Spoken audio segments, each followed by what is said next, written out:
Miss Matty becomes a mother. Matty and the modern world.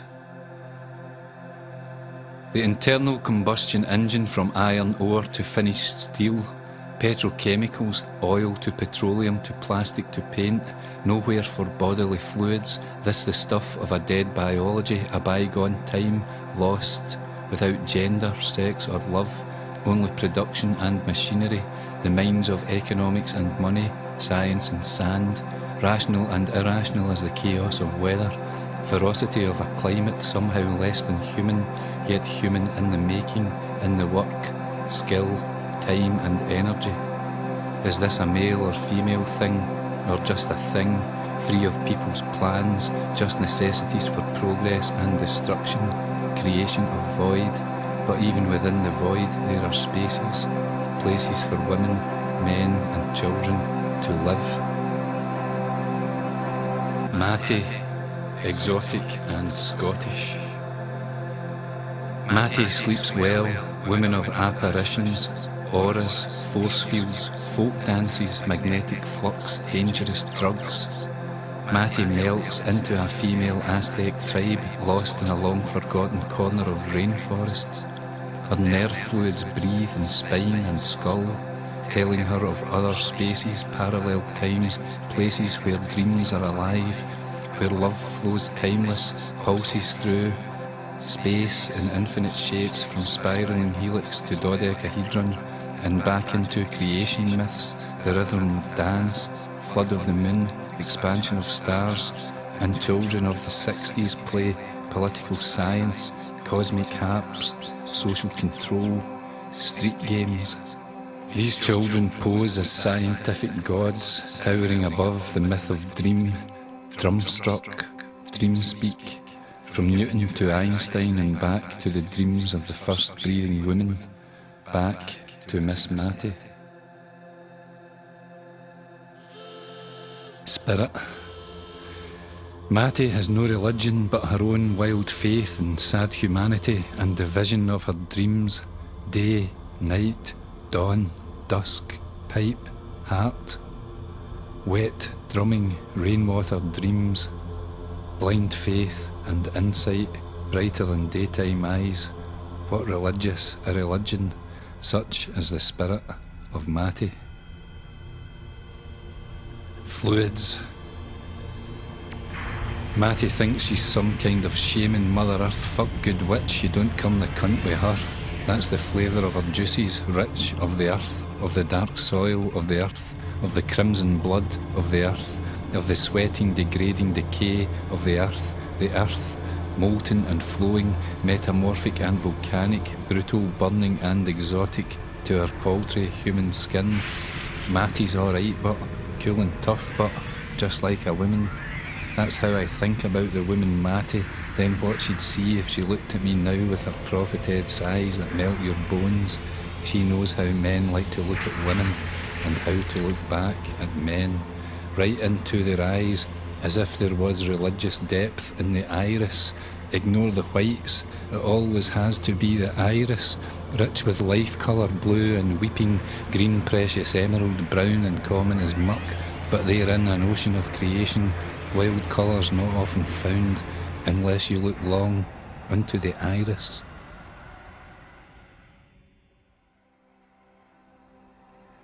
Never mind, if Matty looked at me now she'd say, fuck that Jim, shave and take a bath, and that's what I would do, for bathing is sacred, so I'd ask her to come in that bath with me, splash water on my back and shave my old grey beard away.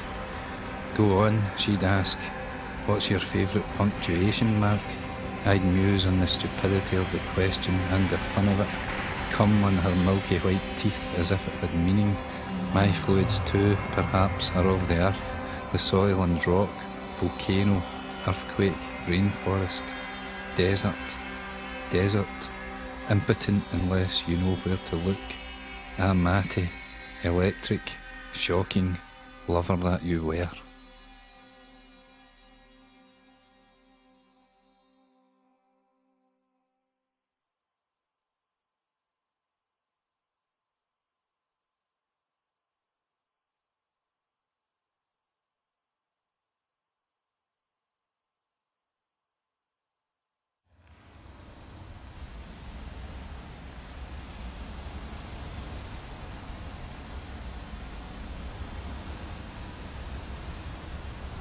Nightclubbing. Matty has her faults like everybody else. Goes to Diane's club with her girlfriend Lou. Eat off their tits, they dance barefoot in a love-filled trance, roll up their trousers over their thighs, spin around, sing, and kisses and smiles fix their lipstick all the time. They go for vegetarian pizza twice in one night, always with extra ripe black olives. Drink vodka, red stripe Guinness, goblets of red wine, white wine. Take contraceptive precautions just in case they want to fuck a man or two. Matty and Lou are wild women out in the town. Perhaps this isn't a fault at all.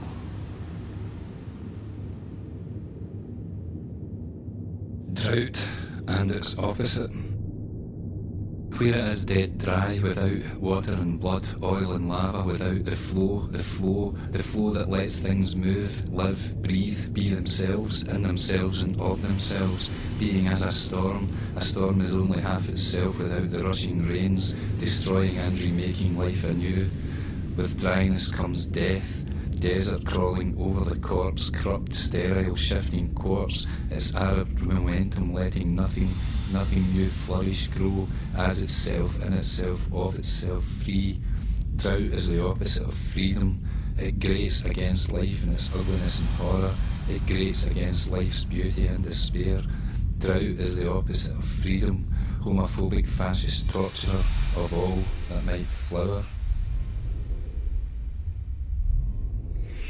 So essential, water of hope, blood of optimism, all fluid things spiralling on between the moment, second of birth, instant of death. So essential, so wet, so filling the void. So fucking what, says Matty. This is not my concern. My interest is love. I am history and the future. I am the effervescent present. My interest is love, liquid love cascading through my earthquaking cunt, pumping in my heart, streaming through my clitoris, womb, flesh, in waves inside and out. Not the definite dry deadness of the definite article, but movement, sense it, spin.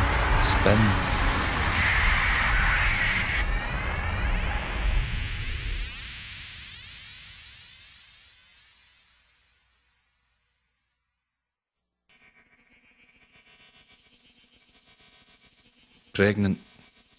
Matty is pregnant, cures morning sickness with herbal remedies, has given up sex, smoking, drink and drugs, sits out by the canal in spring sun reading Dostoevsky, Leonard Cohen, Janice Galloway. Matty knows the trick, like Miss Galloway, but is luckily still sane, breathes deep and easy, lets her belly grow, her breast expands. People row up and down the canal, laughter and voices and water breaking under the oars. Her father liked to water too, sailing and swimming, spinning under and up in his canoe.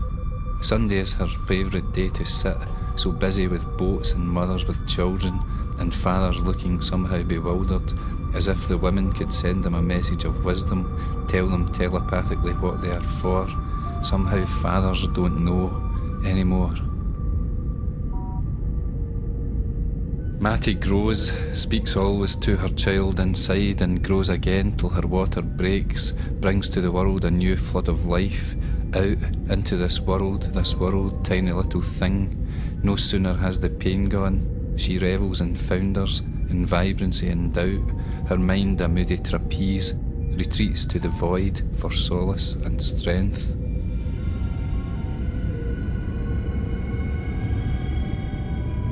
Her own sadness, somewhere buried mind deep, a strange emptiness. This vacuum between the stars, void space, lacking even stellar dust. But every day, the everyday practical tasks of living overtake time with cooking and washing and feeding and changing and talking and teaching. There is no place for the void to go, but live in the cage of Matty's mind, and there it stays, contrary, like a coiled snake, asleep.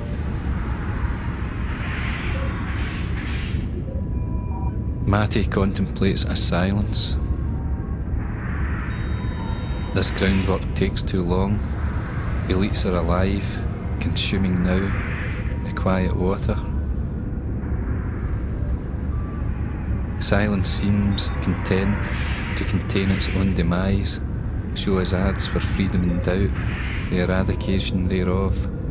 She turns, strangely smiling, slips her raw, erect nipple into her son's little mouth. This is all the pleasure that's left. Hope it works. What's the difference between one void and another? What silence? What silence? What